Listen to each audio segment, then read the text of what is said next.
ഈ സ്ട്രീറ്റ് ഫുഡ്സിനും കൂടെ പേര് കേട്ടൊരു സ്ഥലമാട്ടോ വാരാണസി. 3-4 ദിവസം അവിടെ ഉണ്ടായിരുന്നിട്ടും ഞാൻ ഒരെണ്ണം പോലും ട്രൈ ചെയ്തില്ല. കാരണം പണ്ട് മുതൽ ഈ സ്ട്രീറ്റ് ഫുഡ്സും എന്റെ വയറും തമ്മിൽ ചേരൂല. അതുകൊണ്ട് തന്നെ ഞാൻ ഇങ്ങനത്തെ ഐറ്റംസ് ആണ് കൂടുതൽ ട്രൈ ചെയ്തത്. പക്ഷെ ഇവിടെ വന്നു കഴിഞ്ഞാൽ ഈ ഒരു ലസ്സി ട്രൈ ചെയ്യണമെന്ന് എല്ലാവരും പറഞ്ഞിട്ടുണ്ടായിരുന്നു കേട്ടോ. 2-3 തവണ ഇവിടെ വന്നപ്പോഴും ഭയങ്കര തിരക്കായിരുന്നു. അപ്പോഴേ എനിക്ക് തോന്നി എന്തോ ഒന്ന് ഇതിലുണ്ട്, അല്ലെങ്കിൽ ഇത്ര തിരക്കുണ്ടാവില്ലല്ലോ.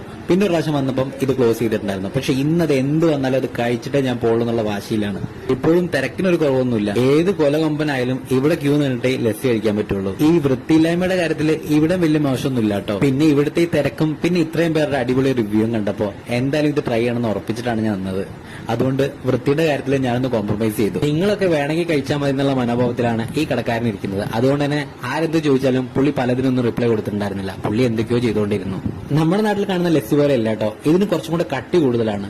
പിന്നെ അതേപോലെ ഇതിൽ ടോപ്പ് അപ്പ് ചെയ്തിട്ട് ഇവരെന്തോ നട്ട്സും പിന്നെ എന്തൊക്കെയോ കാര്യങ്ങളൊക്കെ ആഡ് ചെയ്യുന്നുണ്ടായിരുന്നു. ഇത് കാണാൻ തന്നെ നല്ലൊരു ഭംഗി കേട്ടോ. വളരെ പഴക്കം ചെന്നൊരു ഇടുങ്ങിയ കടമുറിയിലാണ് ഈ ഒരു ലസ്സി ഷോപ്പ് ഉള്ളത് കേട്ടോ.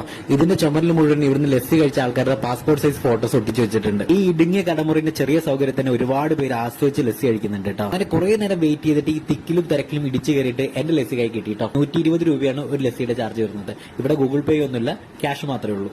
ആദ്യത്തെ സ്കൂപ്പിൽ തന്നെ എനിക്ക് സാധനം നന്നായി ബോധിച്ചു കേട്ടോ. ആ ഒരു കട്ടത്തൈരിന്റെ പുളിയും പിന്നെ ആ മധുരവും പിന്നെ ഇടയ്ക്കിടയ്ക്ക് നട്ട്സും കൂടെ കടിക്കുമ്പോൾ ഒരു പ്രത്യേക ഫീൽ ആട്ടോ കഴിക്കാൻ. പുറത്തുനിന്ന് ഈ ഒരു സാധനം ഞാൻ ട്രൈ ചെയ്തിട്ടുള്ളൂ. പക്ഷെ ഇതെനിക്ക് നല്ലപോലെ ഇഷ്ടമായിട്ടോ. എനിക്ക് വയറിന് എന്താവുന്നുള്ളത് കണ്ടിരുന്ന് കാണാം.